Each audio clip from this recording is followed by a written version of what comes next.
We're live. Okay. It is 6:53 and we are going to commence our regular council meeting of May 12th.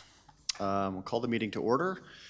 The first thing on our agenda is always our agenda. I'll look for a motion to adopt. Councillor Reid. I would move the adoption of the agenda as presented. Okay, thank you. All those in favor of the agenda? Carried. And same for the minutes of our previous meeting. Who had an opportunity to read through and wants to provide an endorsement through a motion? I've been doing this for 8 years. Thank you. Councillor Flowers. I move to approve the meetings of April 28th, 2025. Thank you. All those in favor? Also carried. No delegations this evening. We do have a number of business items. We'll start with 5A, the bylaw 01-2025 road closure. Mr. O'Clair. Thank you. Good evening, Mayor Janung and members of council. Tonight, administration is requesting council give second and third readings to bylaw 01-2025, the proposed road closure at 129 Powell Street.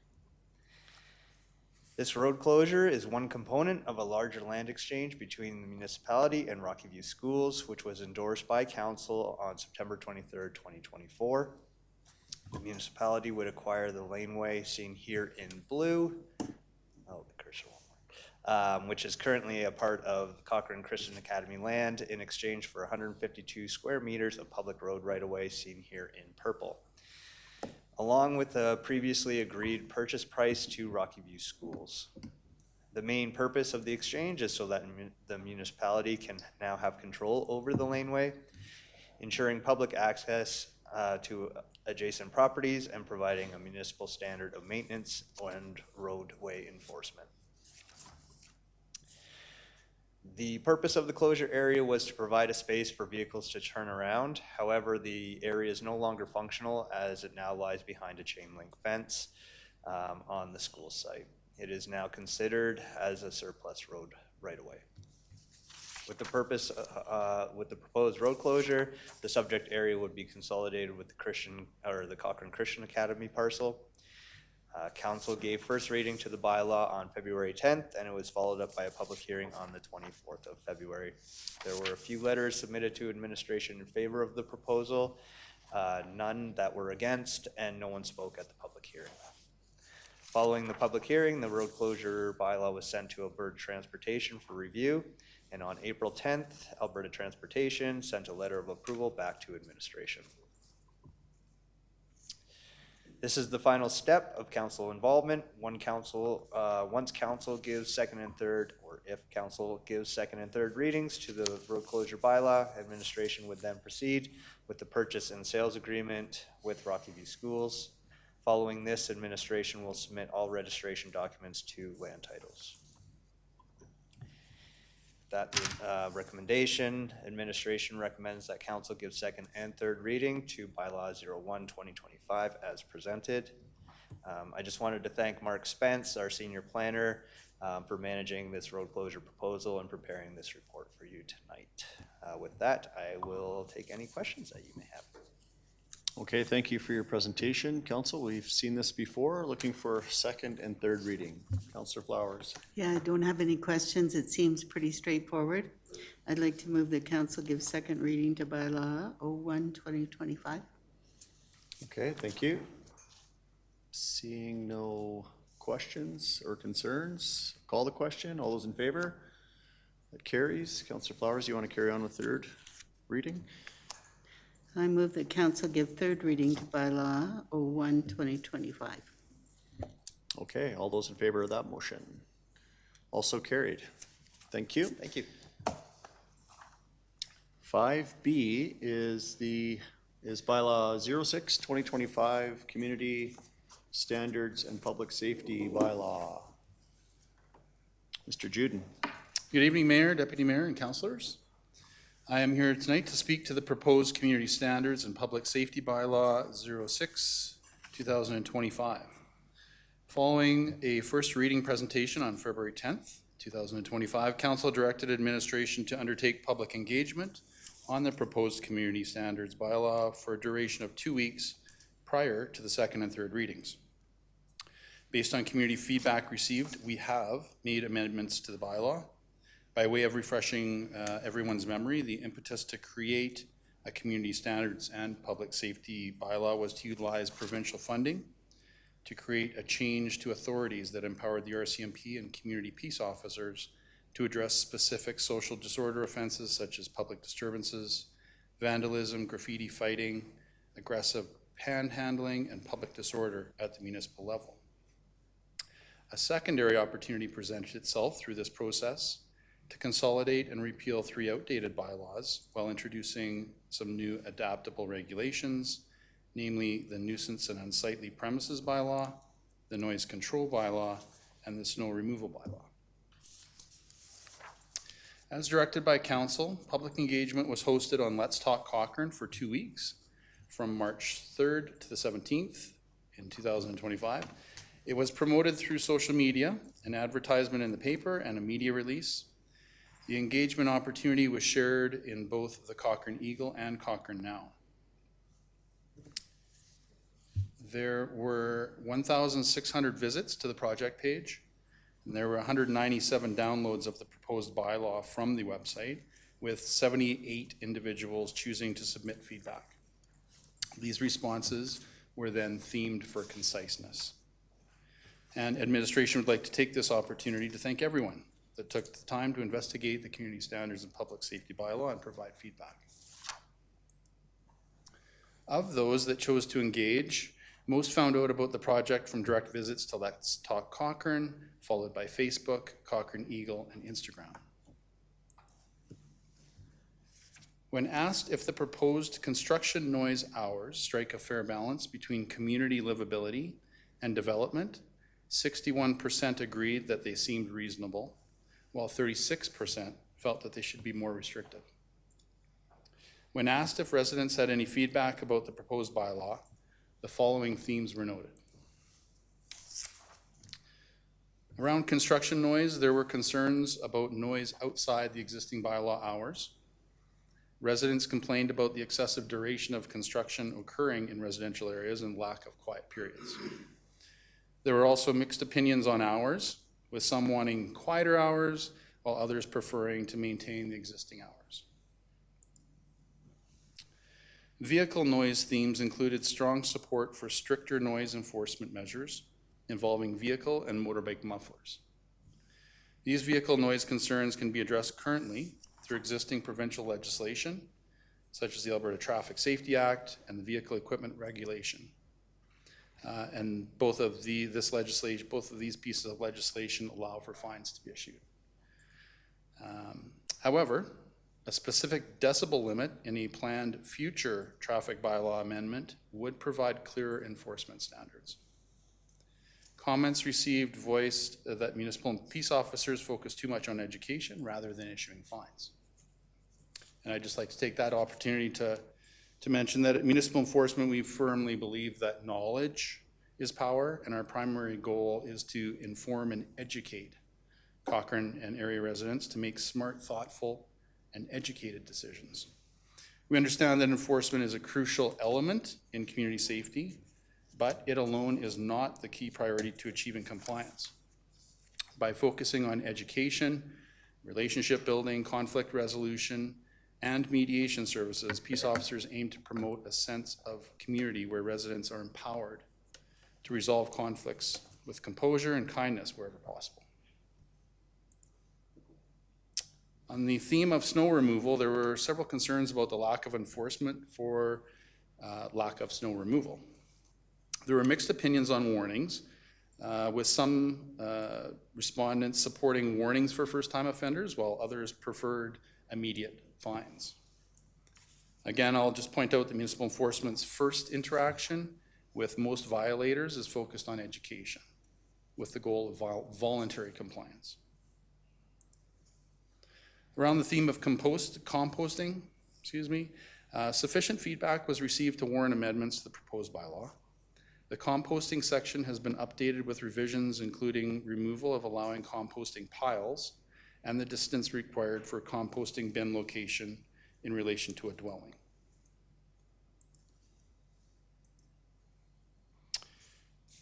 The feedback received included additional comments that do not relate to the community standards and public safety bylaw. Off-leash dogs and animal control concerns noted are addressed under the existing animal bylaw. Construction waste concerns are addressed under the existing waste bylaw, and traffic and road safety concerns are addressed under existing provincial legislation. However, we do believe that feedback received will provide an opportunity for future review and amendment of traffic bylaw 02/2005. Overall, the feedback indicates that many residents agree with the intent of the new regulations while also desiring increased bylaw enforcement.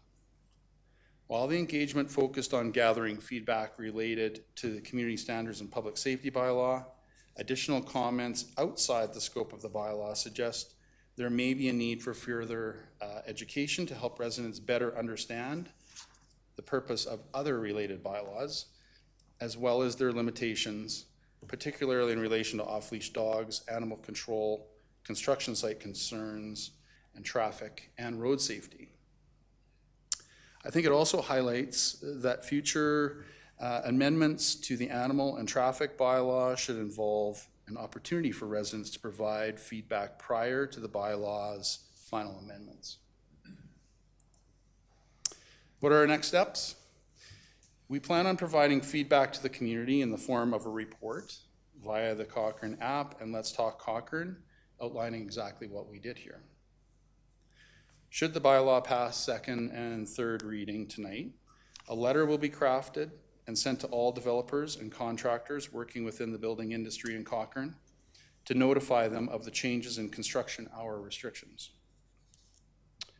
And messaging is planned to educate the RCMP and peace officers on the bylaw changes. Municipal enforcement will be piloting an afternoon shift schedule through the summer that will allow peace officers to be on duty later in the evening to assist in monitoring for compliance related to construction noise. Arrangements have been made to certify peace officers on new sound measurement equipment that can then be utilized in enforcement of noise restrictions. And municipal enforcement will be investigating opportunities to conduct joint force operations with peace officers, sheriffs, and RCMP, targeting loud vehicles and motorbikes through the summer season. That concludes my presentation. Thank you for your time.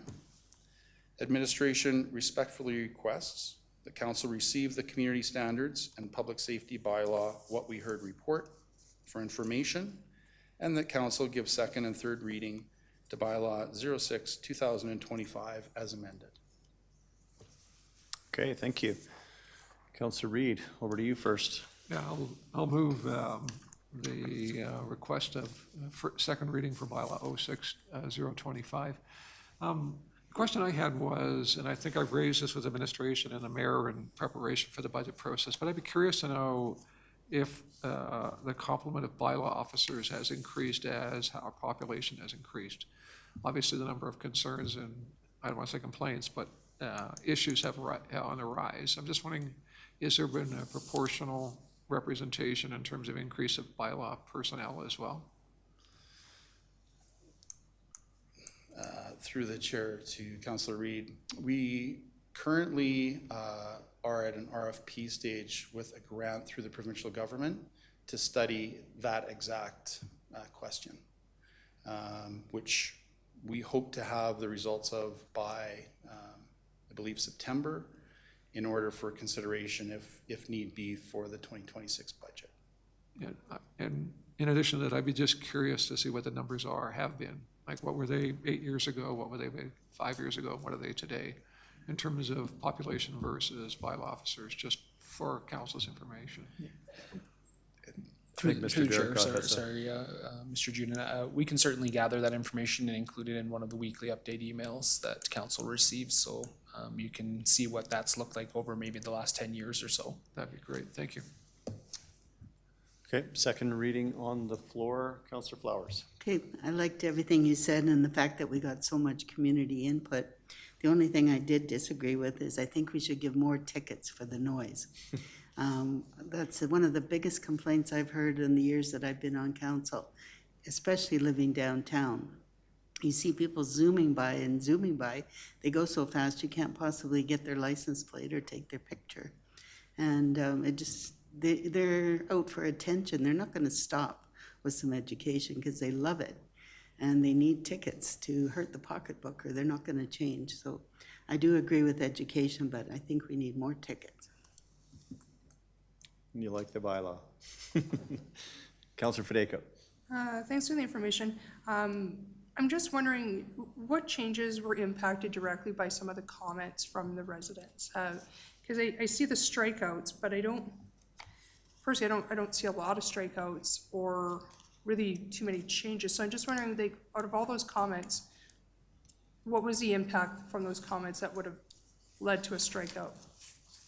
Through the chair to Councillor Fideko, the most impactful and most, not most comments, but the most impactful comments relate to composting and concerns over that portion of the bylaw itself. That's why you see those changes in there. A lot of the concerns that we received dealt with dogs, dogs off leash, dog feces, that type of stuff, which is dealt with not in this bylaw. It's out of scope of this bylaw. It will definitely go to inform future amendments to the animal bylaw, as well as the traffic bylaw. There were a number of concerns around loud vehicles, and through a future planned amendment, what other communities have done have put a specific decibel limit in there that would allow for increased enforcement as opposed to just relying on provincial legislation. Okay, fair. And I guess my only other question is when would we expect to see the animal bylaw and the traffic bylaw updated or to possibly start having that conversation? When are they due to come back for some updating? Through the chair to Councillor Fideko, there's no firm schedule on that yet. It'll be a capacity related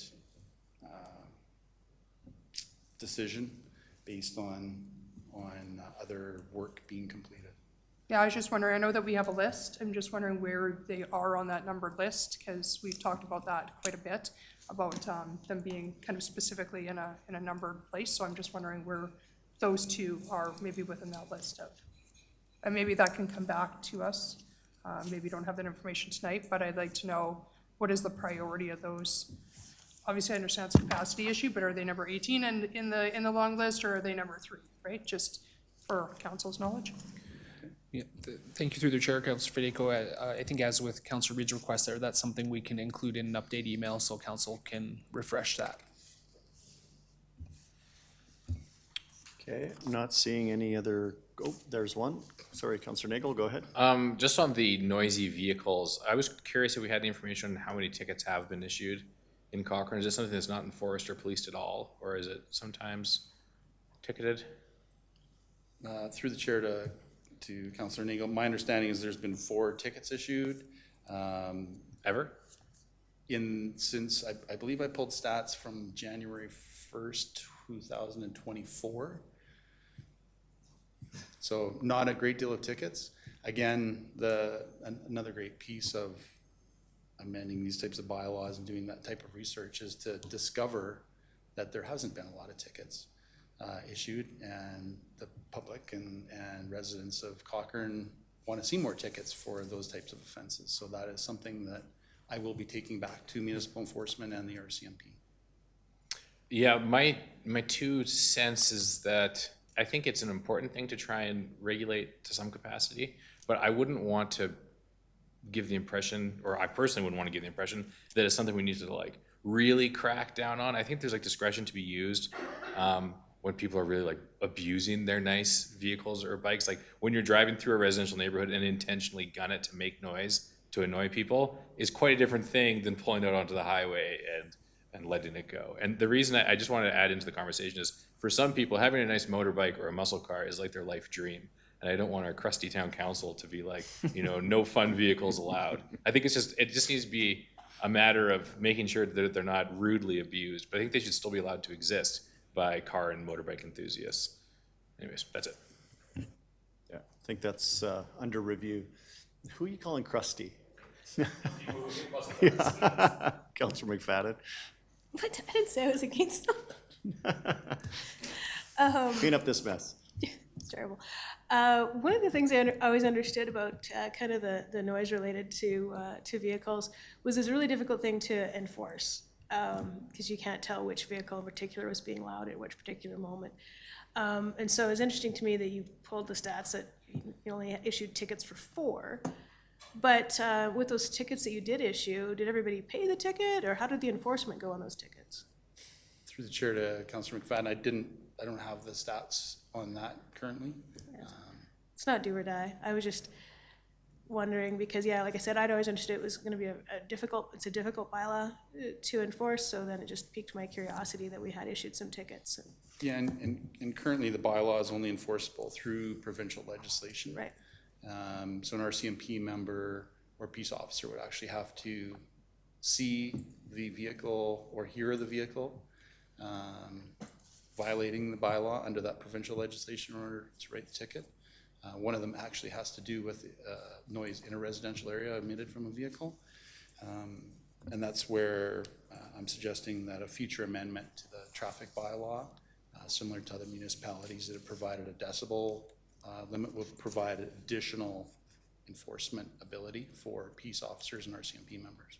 Okay. Yeah, if we're going to have the bylaw, it'd be nice to have a little bit of teeth to it. The balance, of course, between, maintaining some peace and quiet in our neighborhoods and, yeah, having cool cars. Okay, I'm gonna take us back to the bylaw. Councillor Reid, you have second reading on the floor. Do you want to add? Yeah, third reading. Well, no, add the sorry. community standards, what we heard, report for information as part of your motion for second. If I may, Mr. Mayor, I think it would just We're be good? preferable, just to do it as a separate motion. Oh, okay. If you proceeded with second and third reading, that Gotcha. motion can be made following. So Councillor Reid has second reading on the floor. We'll proceed with that and we'll deal with the other two separately. Gonna call the question. All those in favor? Second reading approved. Third reading? I will move third reading of 06/2025. Thank you. All those in favor of that? That carries. Councillor Reid, would you please do the honor of receiving the report for information? I will also move that we receive the report for information. All those in favor of that? That carries unanimously. Thank you, Mr. Juden.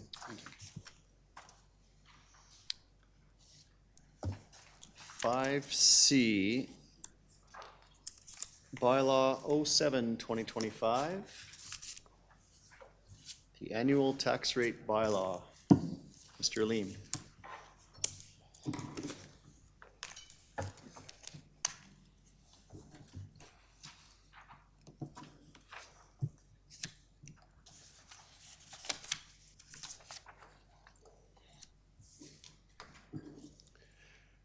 Good evening, Mayor and Council. So tonight, my first presentation is on the 2025 Annual Tax Rate Bylaw 07/2025. So first, as per the Municipal Government Act, Sections 353 and 354, Council must set and approve the annual tax rates. The annual property tax bill is made up of 4 components: the municipal tax and three requisitions. It's important to note that 2 of the requisitions are collected by the town and remitted to the province. So first, there's the Alberta School Foundation Fund, or ASFF, and that's collected to fund the education system in Alberta. 2, the Designated Industrial Property, or DIP, and that is to fund the assessment function for these properties that's performed by the Government of Alberta. The town has 5 industrial and 21 linear properties that are classified as DIP. And third is the Rocky View Foundation, and that is to support senior housing. The mailing dates for the property tax bills is May 30th with a due date of June 30th.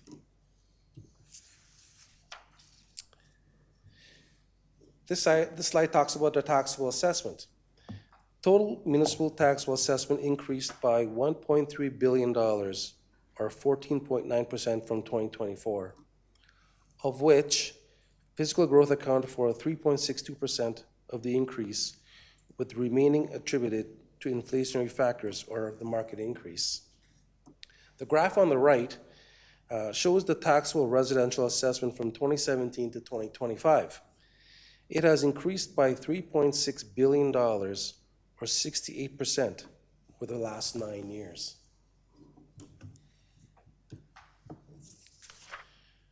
So just to expand on the tax and requisition amounts, as I mentioned previously, there are 4 components.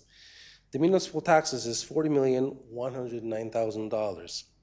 This is an increase of $2.5 million from 2024.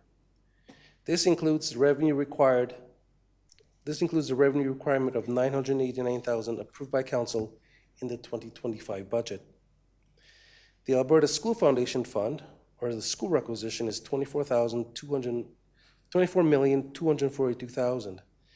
This is an increase of $4.7 million from 2024, or 24%. The government of Alberta had announced an increase in education property tax rates for 2025 following a 1-year freeze, which resulted in a higher education tax requisition for municipalities across the province. The Rocky View requisition is $630,000, and this is a decrease of $15,000 from 2024. And lastly, the designated industrial property is $4,363, which had a small decrease from 2024 as $72. So just building on the previous slide, this graph shows the breakdown of the 4 components of a typical property tax bill. So of the tax bill, 62% of it is for municipal taxes. The school requisition accounts for 37%, and the Rocky View Foundation and the designated industrial property accounts for only 1% of the tax bill.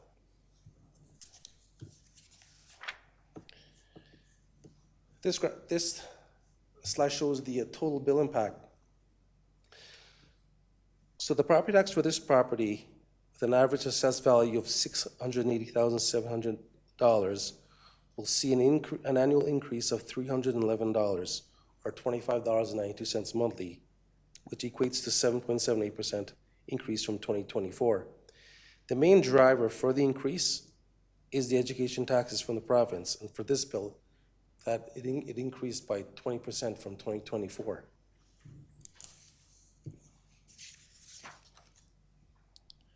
This table, I just wanted to show council a comparison of how Cochrane compares to other municipalities in this area. From the list, the town is the 3rd lowest, with a tax split of 85% residential and 15% non-residential. But it's also important to note the municipal taxes is based on the average residential assessment from Cochrane, which for 2025 is $680,700, and this could vary between municipalities. Also, at the time of this presentation, Chestermere, Okotoks, and Strathmore did not have their 2025 tax rate information published. Once published, administration can revise this table and send it to council through Mr. Derricott's office for information.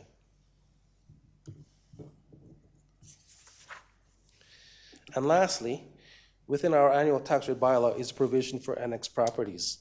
The town has 1 agreement in place with Rocky View County for 4 properties until 2029. The agreement stipulates these properties are to be taxed at the annual mill rate set by Rocky View County. Approximately $10,000 thus will be collected in tax revenue due to a lower tax rate set by Rocky View County.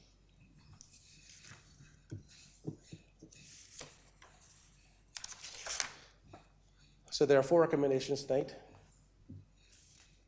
First one is that council gives first reading to bylaw 07-2025. Second one is that council gives second reading to bylaw 07-2025. third one is that council give unanimous consent to go to third reading of bylaw 07-2025. And the fourth one is that council gives third reading to bylaw 07-2025. That concludes this presentation for this, for this bylaw. Yeah, we've got you for the next 3 items, so we'll carry on. But council looking for first reading, no debate, then we'll get to second reading and we can have any debate if there is any. But we do need a first reading first. Councillor McFadden, thank you. I'm pleased to move that council give first reading to bylaw 07-2025. Okay, thank you. All those in favor? That carries. And I see your light on again, Councillor McFadden. Go ahead, please. I'll move that council give second reading to bylaw 07-2025. And I did have a question for administration around this.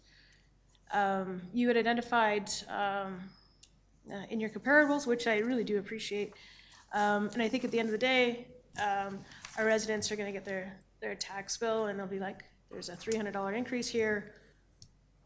And so, of course, as you pointed out, $274 of that increase is coming from the educational taxes, which is the amount that the province has set for us to collect on their behalf.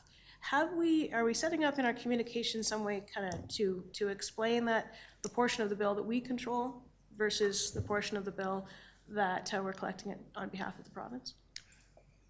Mayor, to Councilor McFadden, could I, a question to Mr. Derek Cott? Sure, Ken, thanks, Mr. Liam. Through the chair, Councillor McFadden. So we have already begun some communication processes. We've shared already some information about the impact of the property taxes, as well as in the notices themselves. We typically communicate and differentiate between what is a municipally driven tax piece versus those provincial pieces. So we are certainly working to draw as much visibility towards that as we possibly can. Yeah, thank you very much for the clarity on that. And that was my only question on this, so thank you. Okay, thank you. Councillor Federico. Thanks for the information. So Cochrane isn't alone compared to other communities where a lot of people have really noticed that the assessed value of their home has really spiked in this past year. I know that Calgary's had some articles about it. People are just kind of questioning the fact that their assessed value seems to have really caught up close to really what they would possibly be able to sell market value for. Compared to the last 2 or 3 years where the market's been very, very strong, but those assessed values haven't gone up quite in the same way, except that to this year, they seem to have really spiked.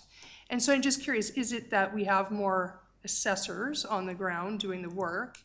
Are we just sending out more notices for people to update their property information? I'm just curious as to why that assessed value has really spiked within this past year in comparison to I watch obviously market value for the last few years very closely. So I'm just curious as to why this year it seems that not only Cochrane, but Calgary, other communities, we're all kind of questioning why that assessed value is so much more. The Mayor, to Councilor Federico, I don't have an answer to that question. My sister is not, my manager for assessors not here, but I can take the question back and get a response and report back to council, if that's okay. Yeah. Unless Mr. Derek. Thank you. No, I I think Alvin, please, some detailed information would be helpful. But my recollection is that we have seen some really strong assessment growth over the last few years, and I think when we go back and look, we won't find that there's anything out of the ordinary in terms of process or our assessment reviews that are taking part of that. But it's really being driven by that market condition. As council's aware, the assessment is backdated to the year prior, so there can be a little bit of a lag sometimes when there's significant market changes. My suggestion at this point is that it would be mostly driven by those factors, and that we're just seeing some of that catch up as we go through that market cycle. Yeah, I would be curious for the details on it because I mean, I understand assessments are done from the year prior. The house values have definitely shot up over the past few years. So there's definitely something else there because I see it all the time. I look at assessments for my other job. So I'm just curious as to why it seems to have caught up so much this year. And so, yeah, that would be great, Alvin, if you could obviously come back with some detail on that, just if there, is it the number of assessors? Is it something else that maybe we just don't know about? No problem. Thank you. Counselor Reid? Yeah, mine was, well, two-part. One was a comment, a shout out to the town administration for the communication that's already gone out in kind of a video form about the school tax, and I think that really is helpful. I was going to suggest that maybe there were some kind of graphic representation of that might actually be included in the tax bill, to Councillor McFadden's point, of being able to indicate just exactly what the breakdown is. I don't know if there's well, I know the numbers are there. I think there's actual, I suspect most people are visual learners, so if there were kind of a colored way of being able, just as an insert to go on that, either as I guess we're doing electronically for most, in some cases, but in mail out in others. It would be nice to attach that, but a shout out to whoever came up with the idea of the video, because I think it's really powerful. Mayor, to Councillor, thank you for your comments. I'll follow up with my staff as to what is contained in the pamphlet that goes with the tax notices, but also as well in our 2025 budget package, there is a breakdown of the tax bill and actually explains what goes to province and what is retained by the municipality as well. So there's a very good write-up in our budget for that. Okay, thank you. Over to you, Councillor Nagel. First, echoing what Councillor Reid has said about the provincial portion of the taxes, this group has to make lots of decisions, this council as the body has to make lots of decisions regarding our taxes, and it's always very difficult, and we spend all this time in deliberations, and then the number comes out and it's even higher than the council wanted, and it's like the province just gets to offload these expenses onto a municipal tax bill, and all the political consequences seem to be offloaded onto municipalities, not any MLAs or finance minister or anything like that. It just seems very unfair. So kudos to your comments there, and kudos to the town for highlighting that. Now, on the topic of my actual vote for this, though, when we did have our budget discussion in the fall, I was not very supportive of the budget, specifically because of the tax increase where we landed. It could have been much worse than it was, but I still felt it could have been lower. But with that in mind, I think I'll have a hard time voting in favor of second and third reading. But if there's a majority of council that wants to support the budget that has been outlined, obviously it needs to be funded, and I'm not going to vote against unanimous consent because I'm not going to clog it up for no reason. But yeah, Appreciate your comments there, Councillor Nagel. I guess, well,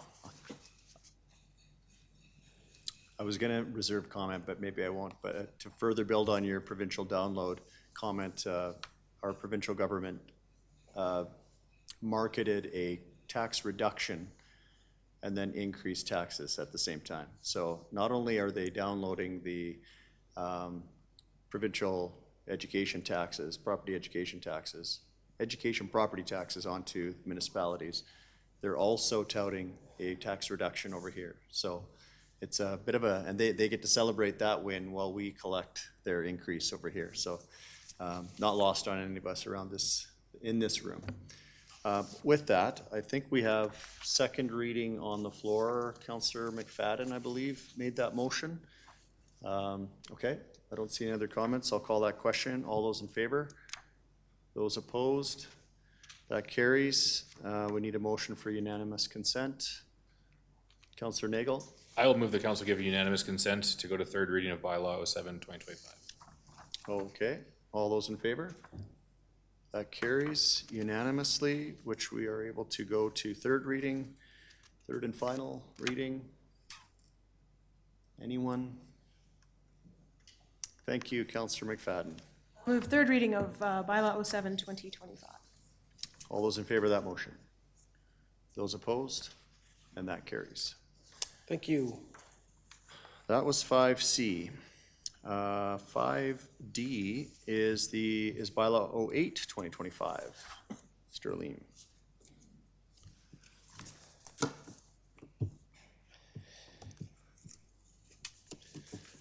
To Mayor and Council, my next presentation is on the annual Community Revitalization Levy, CRL, bylaw 08/2025.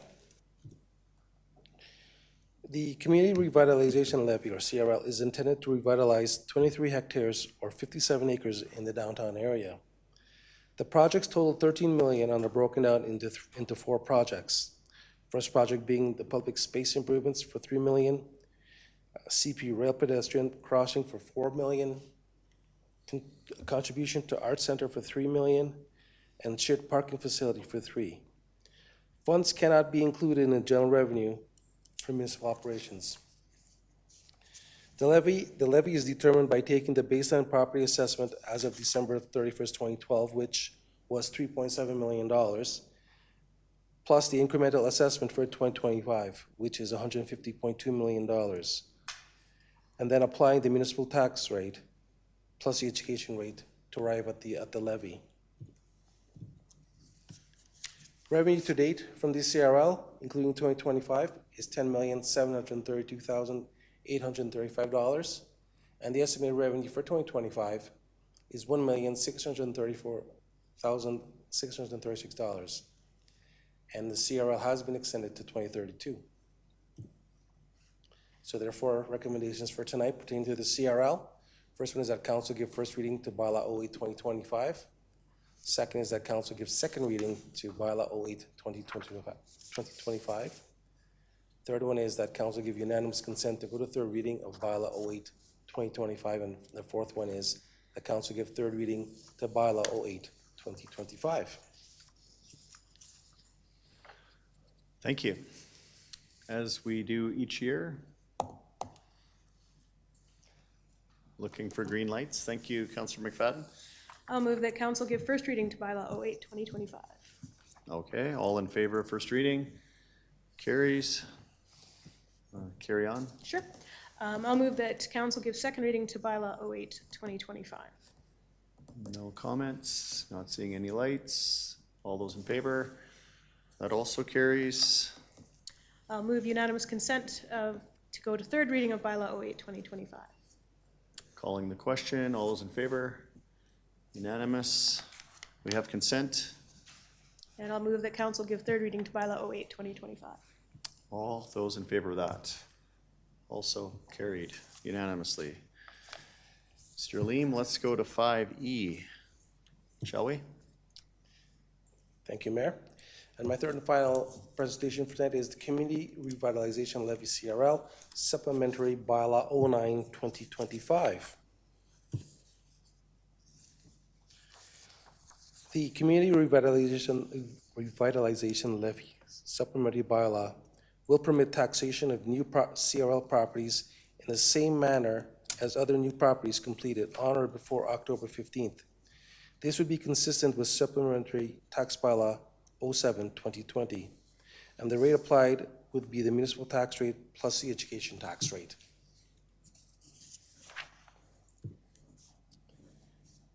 And that concludes our presentation, and here again is our 4 recommendations.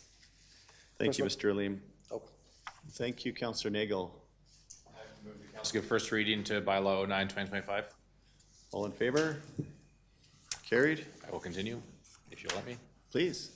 I will move the council give second reading to bylaw 09-2025. All in favor? Carried. And now I shall move that council give unanimous consent to go to third reading of bylaw 09-2025. All in favor of that? Unanimous? I'm done. We do need a third reading, okay. All right, I'll do third reading. I appreciate the levity. The council give third reading to go to bylaw 09-2025. All in favor?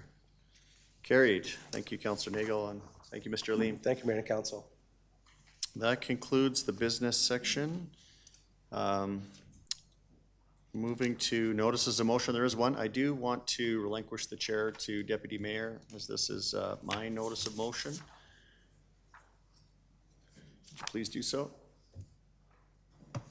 Okay, I'll do a procedural takeover of the meeting for one agenda item here for the mayor's notice of motion. I suppose I can just turn it right over to the mayor to read away. Thank you, Councillor Wilson. Yeah, we did hear last committee of the whole from the Cochran Minor Hockey as a delegation. I don't think it was to any of our surprise that ice availability and et cetera, is becoming a premium in our community. So my recommended action for, and I was reading this into the record tonight, the council directed administration to explore the feasibility of adding additional ice surfaces potentially on the town-owned land adjacent to the Cochrane Arena site, including potential costs and site suitability, and report back with findings and recommendations. I did, in the research for this notice of motion, look at the kind of preliminary look at the land available around the old arena, or the Cochrane Arena site, and it does appear by my untrained eye that there is more land there than what I had considered. So that's kind of what's generating my notice of motion, is to just ask administration to take a look at that and see what options we have available to us. I'm not going to read the executive summary, but you can see with all, and it's not just a Cochrane minor hockey issue, it would be all of the ice users in our community.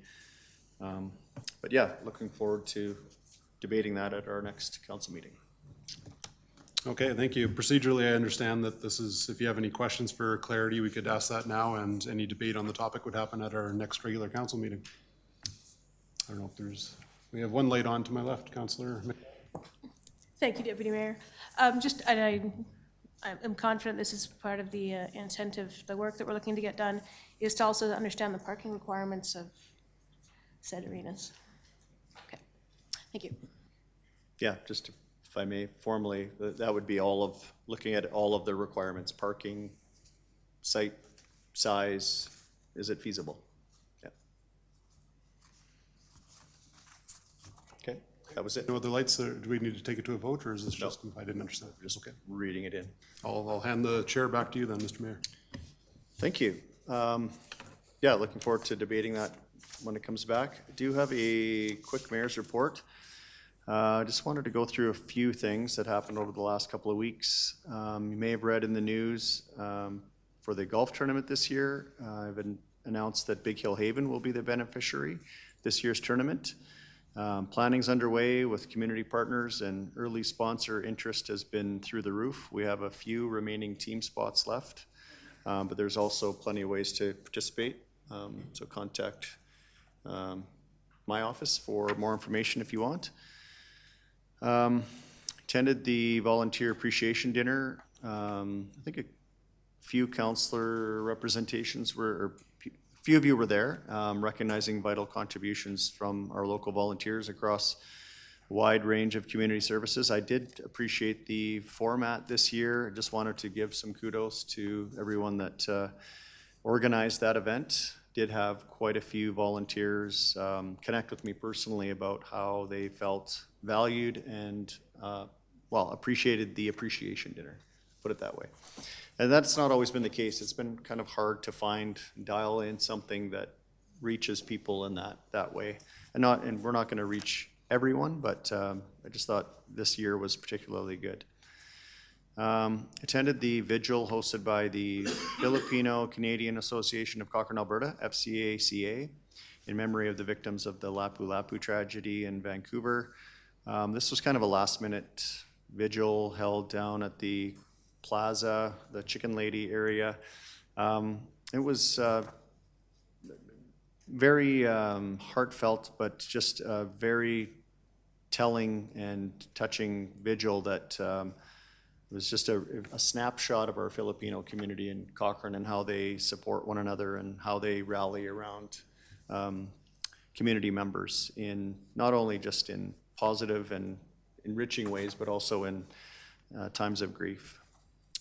Attended the Cochrane and District Chamber of Commerce Trade Show for both days, and always great to interact with residents and businesses from across the community, obviously, but the tone seemed to be different from other years, I would say. It was busier both days. This is not an official attendance, but I did hear loosely from the chamber they thought around 1,000 people through each door, each of the days, each of the doors of 1,000 people a day. I'm just going to put it there. But the overall tone was inquisitive, I guess, from residents.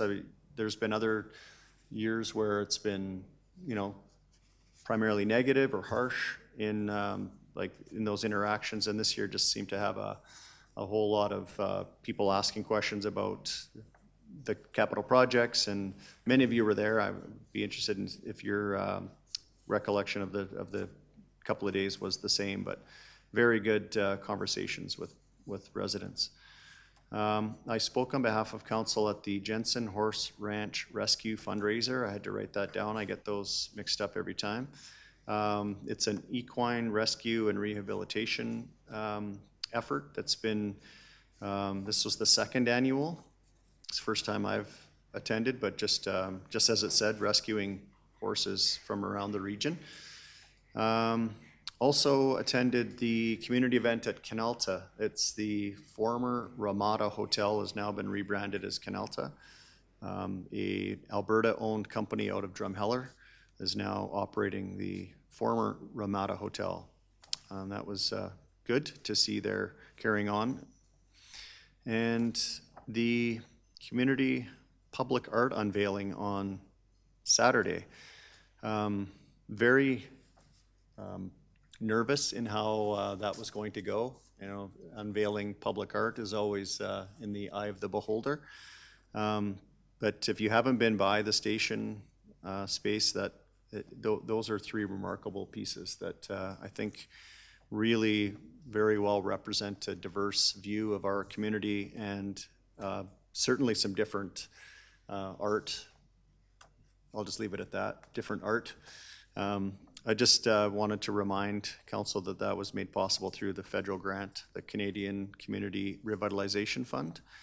But that was a really well-attended event, perfect weather, and was really cool to see those three art pieces unveiled. Last three things, we had Town Staff Health and Safety Day. So that's a day when administration gathers all staff, and it's kind of a half in the morning, half in the afternoon, to get all the staff together to talk about health and safety, obviously. But there was a very, very good speaker.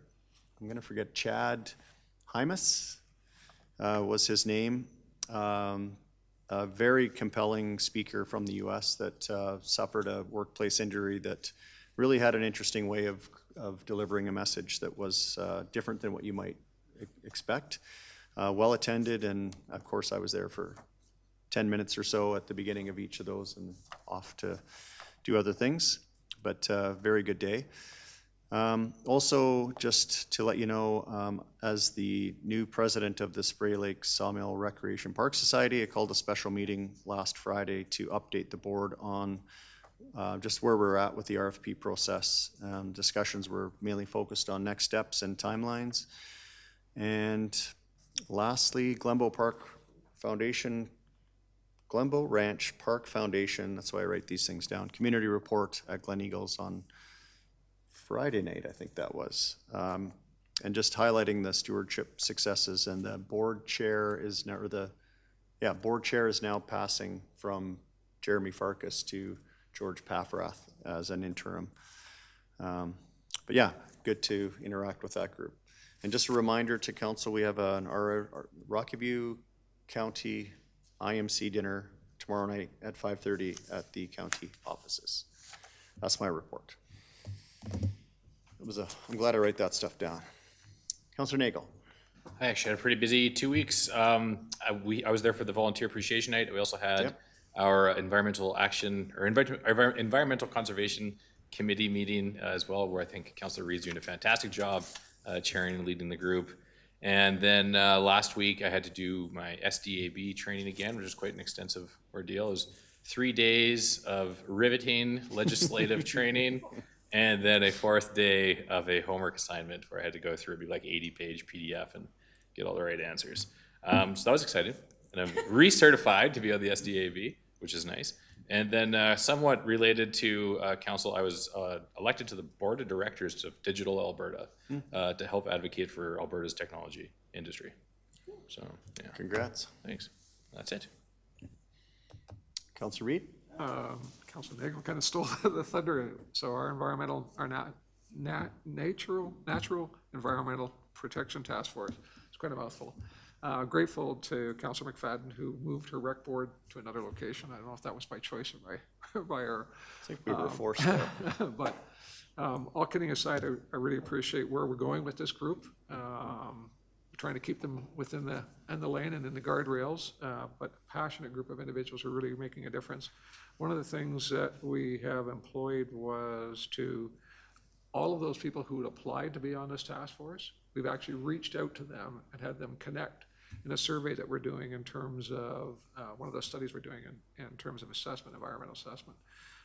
So I just wanted to shout out great support from administration, the technical support we're getting from the committee members who expertise in certain areas have really led to support that we're not having to pay for. And I appreciate my colleague being there on a hockey night, when I'm sure he wanted to be somewhere else. The other thing I wanted to say was a shout out to the town staff for that trade fair. Two things. One is that it was really well staffed by people who knew the answers to questions that we don't always have, or at least I don't always have as a town councilor.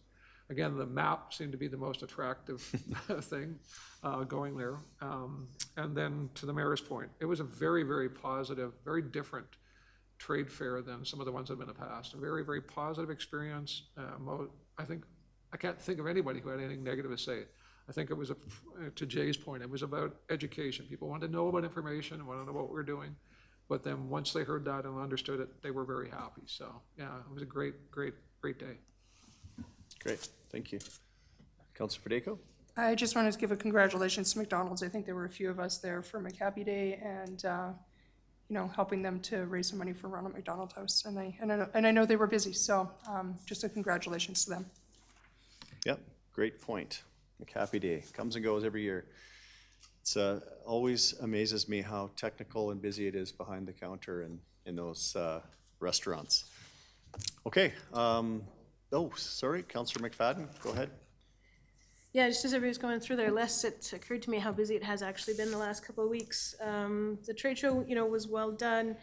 The Parks and Rec meeting was really good. A lot of robust presentations from different groups. FCSS is meeting Wednesday this week, which is great. I attended the volunteer appreciation dinner, which was great to get a chance to celebrate all those great folks, and the civic art unveiling. And art is always very personal, but I did want to give a shout out to our local artists that put so much work into making that happen, and to the volunteer art task force that provide the guidance for that. So a big shout out to there, and also just a shout out to our staff, and in particular Ms. Delorme and her team. They were so busy the last few weeks supporting the Parks and Rec meeting. They went from one meeting to the next, and the environmental task force backed up, the trade show and the volunteer appreciation. Like, that has been a busy team that's really been knocking it out of the park for us. And the art kudos to that unveiling. group. Which one did I miss? Art unveiling too. And the art unveiling, the team was there, and I saw a lot of our staff there in their off hours providing support. So that was noted and much appreciated, and just the graciousness and leadership of that team. So kudos to that group. Okay, that's a wrap on that. No closed session tonight, but we do have one last item, and that's adjournment. Declare this meeting terminated.